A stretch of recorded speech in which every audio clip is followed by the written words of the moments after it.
ready? Okay. Cool. Debate is a game, however, debate can be better. We are not claiming that the status quo is perfect. This is not framework. We do not prescribe a limit or the forms in which the argumentation can occur. Rather, we have identified a very limited set of requirements that is necessary for the game to actually function. That is, affirmatives must defend topic question. Debate must follow a switch like format styles and presentation and impact calculus or practices that should be examined and open to change, but that change must be debatable. They have already spotted us as debate is supporting cross-section. The one I see shows they view debate as an instrumental training ground and gain anti-racist education and epistemologies. If we win lack of topical constraints results in shallow educational base, we access a complete takeout and to the benefits of voting affirmative. There have to be constraints on debate in order for it to be competitive. The link here and obvious allowing the affirmative also allows an infinitely, literally infinite scope of affirmatives. They could take their plan and do it for any identity category. If the affirmative card that says the United States federal government does violence against a certain group, then it becomes an affirmative. They can just restrict those instances of violence and call them war power, saying the USMG shouldn't be violent and obviously not controversial and obviously not really debatable. Another OU team reads an affirmative that takes an ethical stance against force feeding. It does not actually defend the restrictions. In one way or reason, what's the debate that affirmatives could be about how we are all and definitely detained racism, sexism, and heteronormativity. They discuss the ways in which we embody solvency affirmatives about the spectrum of the topic, like every act that Fort Hayes ever read. Affirmative about the black aesthetic, critical race pedagogy, double consciousness, African American research paradigm, sunrise, black escapism,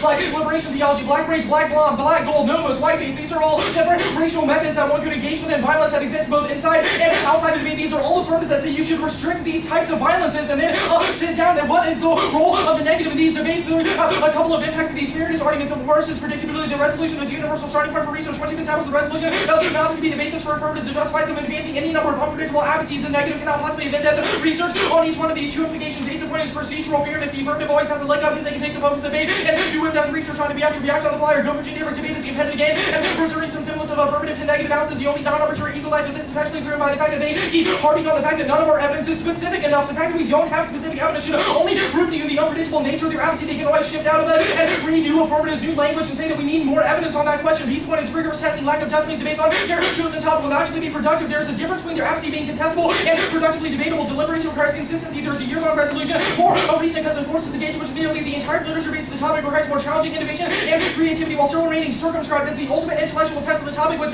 translates into ensuring that our everyday thinking and practice we hold all issues to the same intellectual rigor. The second impact is ground. The resolution is chosen because it's controversial and creates a division of ground that is procedurally fair in the sense that everyone has relatively the same affirmative to negative balance, allowing the affirmative to pick the topic clause and to bring the game by taking issue where they have the moral high ground or the most highest quality evidence on this evidence on a question. After negative utilization, the keeping is not arbitrary and applies to all team equally. The external impact to all of these links are abacy skills, predictability, and ground are important because the affirmative needs to be able to defend their abacy against a well-veered opponent. Outside of the debate, there is non-limited crowd time. There are bad people in the world. Academic and political abacies are ruthlessly scrutinized by these people and competently for critics. It turns the whole case voting affirmative into the worst thing you can do to endorse their abacy because of the rewards them for pointing engagement and making it impossible for debate to actually occur to test these ideas. They have identified that debate is important for education because we learn to test different epistemology and methods. However, if it's unpredictable, it's impossible to test which of these methods is actually good or which one is the most anti-racist or most anti-oppressive. How exactly do you learn or know which epistemology is most valid? Topicality has to be a voting issue. We have to invest massive amounts of time to get back to square zero. The potential for abuse alone overstretches our research and our strategy was rapidly altered by their failure to advocate the resolution. And the one seems an unreasonable burden for the tuner to go for those substance and topicality because the tuner can just pick which one they want to answer and focus the debate down. Now, I'm going to kind of identify a couple of arguments that I think apply to topicality. They say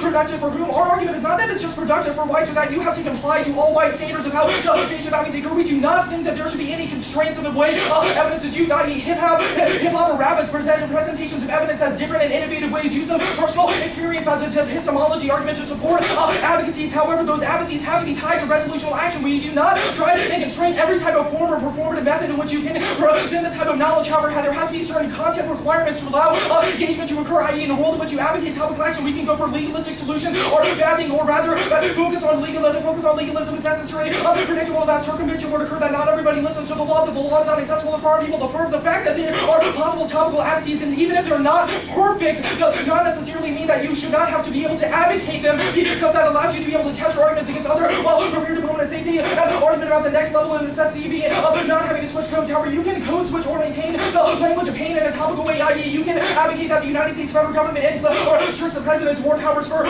war powers in the context of the war on drugs, and then describe evidence and read evidence about how that is used by the police as that it has racial violence against people that exist, and then people that exist externally to debate, and then advocate that what the offenses by presenting personal experience of that pain and use that pain as evidence to advocate for the federal government acting. There's zero reason why you are not to include hip-hop, rap, or the forms or styles of presentation or knowledge production that you want to include within debate in a way that is not actually topical. Now, they say that we need to have this type of education. I'm going to make a couple of reasons why fairness outweighs education. Here, fairness outweighs debate. Display for say fairness outweighs all the concerns below. A90, since the game is not about anything outside itself, the content of any game is itself what matters, and the game is the play itself, and the quality of this play is separately dependent on the willingness and ability of the players to enter into the rule of the game to share towards comfort for all those personal concerns, groups, interests, and even more plans to have a lot to dominate the game, goes and limits the attraction of the play. A good game happens only when the players submit themselves to the spirit of not as subjective or external motivation to take play. Good game like genuine concepts play for its own sake, and fairness is key to preserve the educational value of the debate.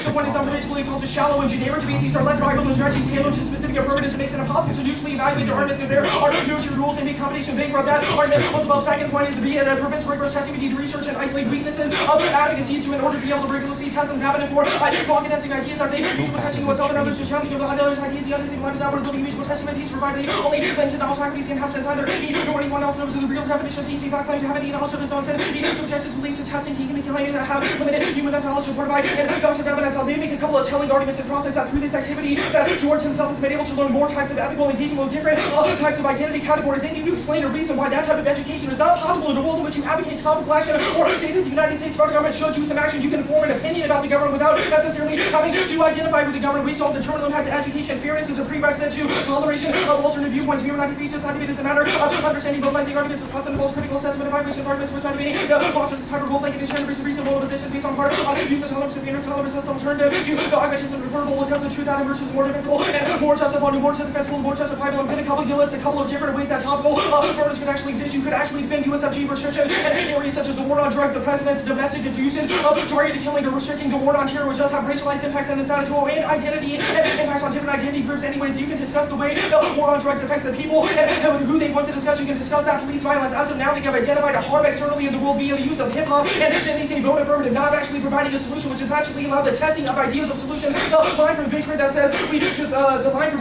what the fuck we gonna do now is very telling of what the affirmative strategy is, which means they're not actually able to become effective advocates for real world solutions outside, which is what they say the point of debate actually is. If we want any of our reasons why circumscribed discussion is necessary, then that actually obviates the vast majority of their offense.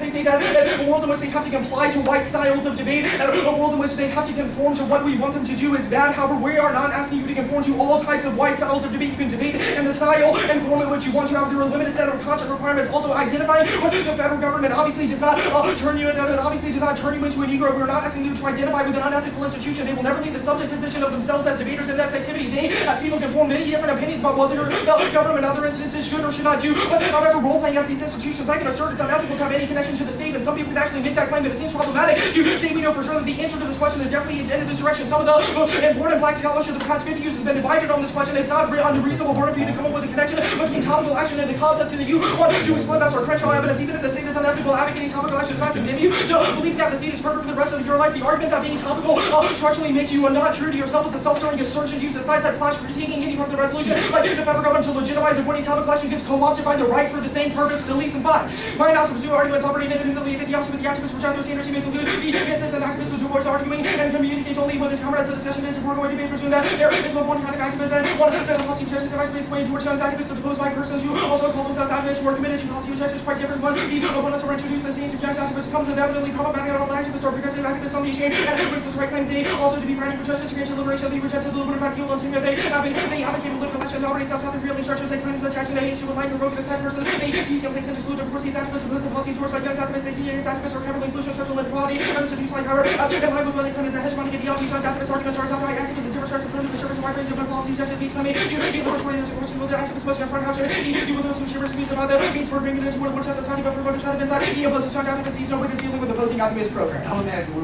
real quick. I just want to know, I'll talk, no George, we get spots down. One question for you. Sure. So in cross-ex of the 1AC, you named the authors in which we read, right? His speech got up and said nothing about him, right? Then okay, he said, anyway, just as then, you said one line, the line from Big Crit, that said, what the fuck we gonna do now, right? So you can see that our 1AC is in the space that I'm spending inside, you know what I'm saying, my 2AC are making arguments in the black vernacular. So if I prove that you are dropping arguments within that black vernacular, you lose, right? I You said we lose, we're gonna engage. Because you said that this is an argument. Hold on. So if you drop the other arguments, I agree that y'all are making arguments. We are also. So if you drop those arguments, do you lose? I think I've contested those arguments. Bet. It depends on the impact of Hey, those you arguments. fucked up, Obviously, right? we'll have a debate about Hey, it. hey, next question. You know you fucked up, right? I know that I fucked up. You know you fucked up, right? In like what sense? Hey, cross. Am I fucked up now? Like, no. Yeah, he fucked up now. Hey, you know, Rashid had, he preempted and said, you'll say Negro, but you won't say nigga. In this last speech, you had comfortability of saying Negro, but what about the nigga still? I don't feel comfortable saying that word. I think I'm body. But you don't think that proves our point? How about this? Next question. Next question. Next question. The switch side debate solves. How come the black always has to switch side to the white person on negative, and the white person on negative never has to switch side to the black person on the affirmative? I don't understand what you mean by that. But I was talking about code switching, and you said we got to pay them codes, right? In my 2AC, I have to code switch to tell the judge the arguments that you're talking about. I don't think you do. So I never code switch. No, I think you could code switch, and I think that white people could also code switch. So I never read off of my flow and answered your arguments back. Code switching is not a mandatory. So code switching is not a language that between black folks always necessarily has to change with white people. So black mamas don't be like, get the fuck out of that room and talk to white people. Hello, how you doing? This is not relevant to topic. That's not relevant to code switching? No, that's not what I said. This shows you how the black body always have to code switch and the white person never has to. Hey, I'll make an argument. What's the topical version of it? A topical version of what?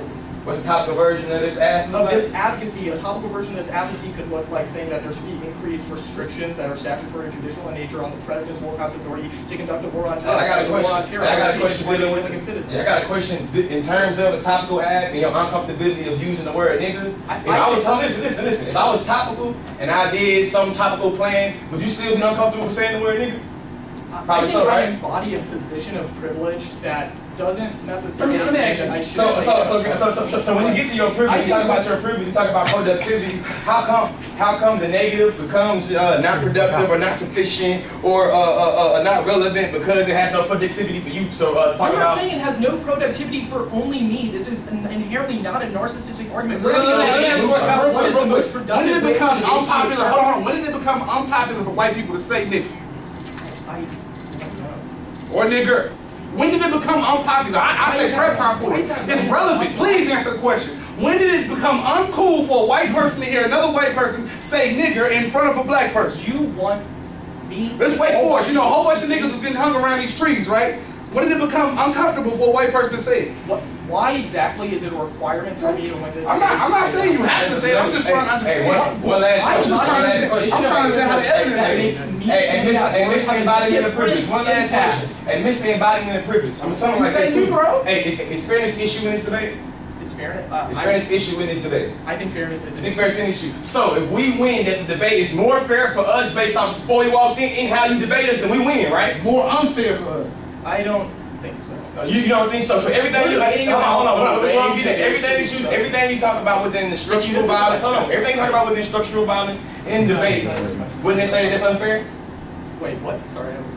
All of I'll take prep time. It's cool. Yeah. All of so I'm asking the question of if we acknowledge how within the current status quo within debate it is currently unfair for black people. I'm not. We win then, right? No, because you have to relate you have to relate that to why that is a cause of advocating topical action. Why that unfairness is a product of having these topical. You can address those other unfair issues and still be topical. I don't.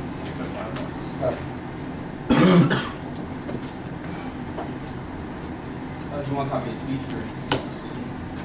Do want the cards y'all say Negro in though. That was beautiful. There was no card, bro. That was analytical. Oh, he said Negro just off himself on the floor? You proved your point. Oh, okay.